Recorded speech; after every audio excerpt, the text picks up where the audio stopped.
35-year-old Jeremy Goldberg and his wife Paula were celebrating their 10th anniversary with a show on Broadway, walking down the street in Midtown when they were viciously attacked by a man who spit on Paula and then pummeled Jeremy in the face. Cops caught up with the guy and arrested him. About 10 minutes later, I'm joined now by Jeremy Goldberg. Jeremy, welcome to Chasing News. How are you? I'm well. Thanks for having me. So tell me, you're walking down the street with your wife. Walk me through what happened. We were walking down 8th Ave from the Broadway area down to Penn Station. We had just passed Port Authority, thousands of people on the street. A gentleman comes from behind, taps my wife on the shoulder. She turns around, he spits her in the face, and immediately begins punching me in the face. Now, what happened? He then ran away. Cops caught up with him relatively quickly. Was there a cop on the scene right away?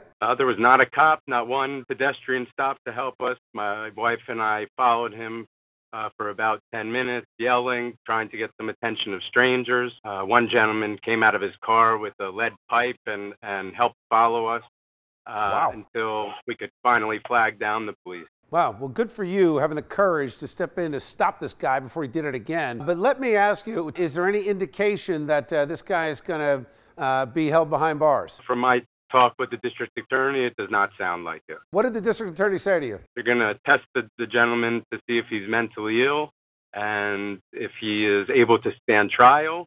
If he's able to stand trial, he will be held on a misdemeanor charge. Wow.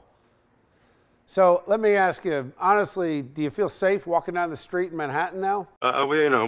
Outside Port Authority, one of the busiest places in the city, which you would think would be the most secure, this happened. So I can't imagine the small little side streets that we've always loved will be a part of our normal route. How is Paula doing? How is your wife doing?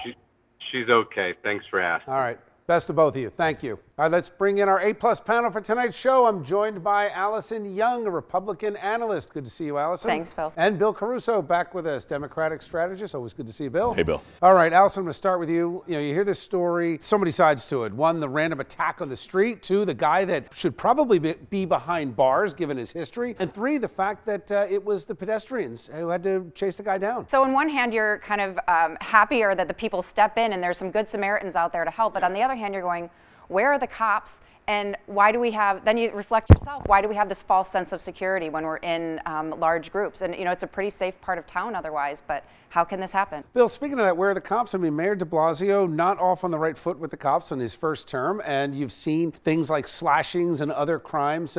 We've moved a long way from when Mayor Giuliani was arresting people for jaywalking. I think, look at this one, God forbid, this could have been so much worse. And I think the question I have here is, so you have an incident where somebody committed an illegal act, and now we're having a question whether we're going to prosecute them. You need to set an example here. If it's a mental health problem, the person needs to be in a mental health facility. I think it sounds political that the guy is just going to get off. This is happening everywhere, right? We're telling people that small crimes aren't crimes anymore. So it's happening everywhere. It's pervasive. Bad trend, and it's making the cities more dangerous. And this is a violent crime.